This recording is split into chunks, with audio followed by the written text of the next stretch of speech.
Señor vicepresidente de los Estados Unidos de América parece mal informado. Ignora la realidad. Oculta la verdad. Quiero preguntarle directamente al señor Pence si la doctrina Monroe guía o no a su gobierno en su política hacia América Latina. Quiero responderle con palabras de Bolívar. Los Estados Unidos parecen destinados por la providencia para plagar la América de miserias en nombre de la libertad. Quiero citar a Martí. Cuanto hice hasta hoy y haré es para impedir que los Estados Unidos se extiendan por las Antillas y caigan con esa fuerza más sobre las tierras de América. Es nada democrático atacar a Venezuela y mencionar al presidente Nicolás Maduro Moros cuando ha sido excluido y no está aquí para responderle. Rechazo las referencias insultantes a Cuba y a Venezuela y la actitud humillante para la América Latina y el Caribe que ha asumido. El vacío moral del gobierno de los Estados Unidos no puede ser, no es una referencia para la América Latina y el Caribe. En los últimos 100 años cargan con la responsabilidad por los abusos más brutales contra los derechos humanos y la dignidad humana. Todos los gobiernos despóticos en la región, todos sin excepción, han sido impuestos o han recibido apoyo del gobierno de los Estados Unidos, incluidas las más crueles dictaduras militares. Hechos vergonzosos como la Operación Cóndor o el golpe cruento de Estado en Chile están sobre la conciencia de gobiernos norteamericanos. El país del señor Pence ha sido el primero y el único en usar el arma nuclear contra civiles inocentes.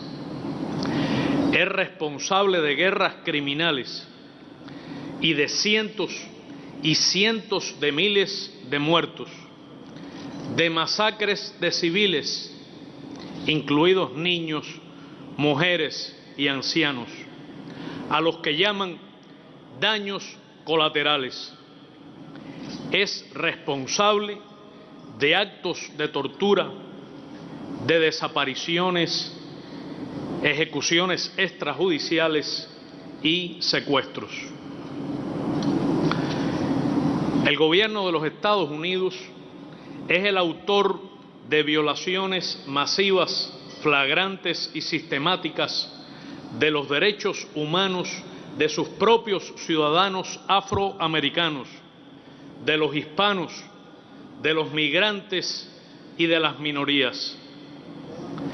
Es una vergüenza para la humanidad que en ese país de extrema riqueza haya decenas y decenas de millones de pobres. Tienen un patrón racial diferenciado en sus cárceles y en la aplicación de la pena de muerte. Es donde más errores judiciales asociados a la ejecución de personas ocurren. Es donde mueren estudiantes por armas de fuego, cuyas vidas fueron sacrificadas al imperativo del lobby político, en particular en la Florida.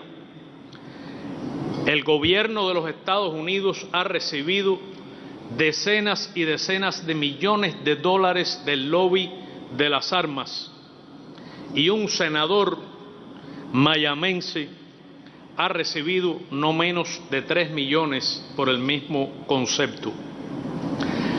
Miami es donde están las mafias políticas donde se refugian terroristas internacionales confesos, y es también el lugar del famoso fraude electoral del año 2000. ¿No ha dicho el señor Pence, cuando habla de corrupción, que su país es el centro del lavado de activos financieros, incluso del narcotráfico y del contrabando de armas hacia el sur, que desestabiliza países enteros?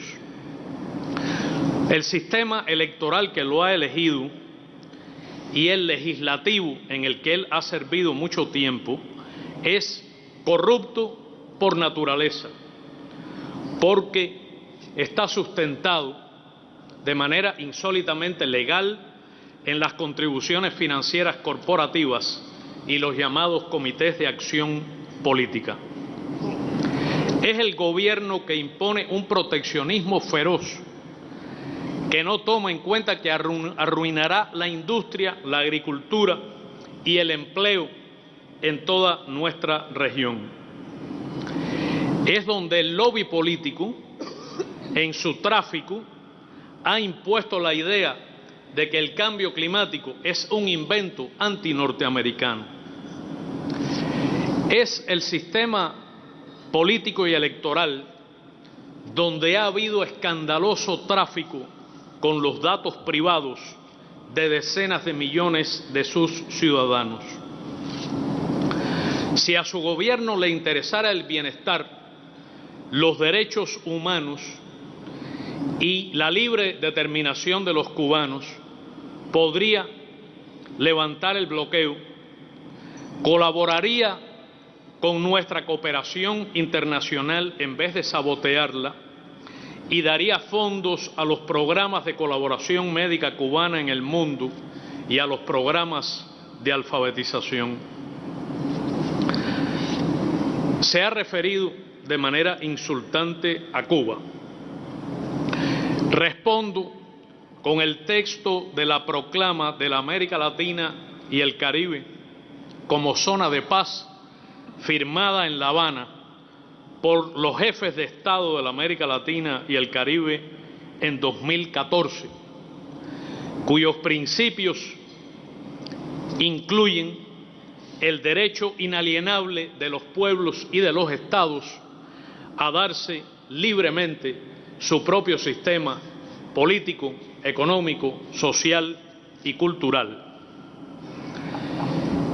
Le respondo también con un párrafo del documento histórico firmado en el acontecimiento de esta época en el Aeropuerto Internacional José Martí de La Habana por su santidad el Papa Francisco y por su santidad el Patriarca Kirill.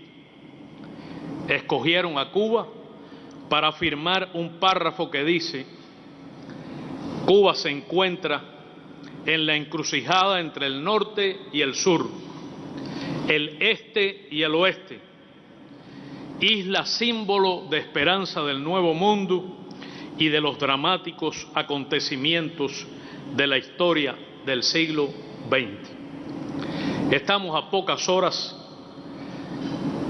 de que se cumplan 57 años de los bombardeos de los aviones del gobierno del vicepresidente Pence a aeropuertos en Cuba, en los que murieron cubanos en defensa de nuestra independencia y soberanía, en cuya despedida de duelo se proclamó el carácter socialista de la Revolución Cubana, y sorprende que a tantas décadas haya venido aquí a usar el mismo lenguaje que llevó a gobiernos de entonces a realizar ese terrible acontecimiento. Los hechos transcurridos en los últimos años demuestran que la convivencia entre Estados Unidos y Cuba es posible, productiva y puede ser civilizada.